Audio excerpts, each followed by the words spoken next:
যেসব নির্বাচনের মুখী হয়ে যাবে কেউ এটার বাধা দিতে পারবে না। জনগণ হলো মেয়ে, রাষ্ট্রের ক্ষমতা হলো জনগণের হাতে। রাজনীতির ব্যাপারে প্রধান উপদেষ্টা যেটা বলেছে ওর উপরে আমাদের কারো কোনো কথা নেই। স্যার যেই তারিখে বলছে ওই তারিখে নির্বাচন হবে, যেই মাসে বলছে ওই মাসেই নির্বাচন হবে।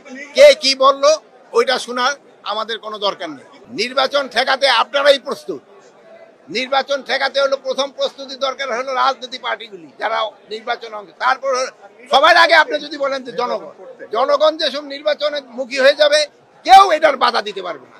জনগণ হলো মেয়ে, রাষ্ট্রের ক্ষমতা হলো জনগণের হাতে। জনগণ যেসব চাবে আমি নির্বাচনের দিকে চলে যাব, কারো কোনো শক্তি নাই নির্বাচন বন্ধ করা। আরে অনেকে তো অনেক কথা বলবে, যেমন আপনি ভাই একটা প্রশ্ন করবেন, উনি আরেকটা করবে, উনি এক একজনের এক একটা মত থাকবে, কিন্তু জনগণ যেসব চাবে কেউ বন্ধ করতে পারবে। এটা চাঁদাবাজিটা কিভাবে কন্ট্রোলের ভিতরে আনতে হবে, মানে চাঁদাবাজি কোন চাঁদাবাজকেই বাংলাদেশে থাকতে দেওয়া হবে না। চাঁদাবাজিদের ছাই বাংলাদেশে হবে না। এটা যে যত বড় চাঁদাবাজি হোক না কেন তারে আমরা আইনের আওতায় নিয়ে আসবো। কাউকে কোনো রকম চাঁদাবাজি ছাড় দেওয়া হবে না। চাঁদাবাজের উপরে কোনো প্রেশার নাই।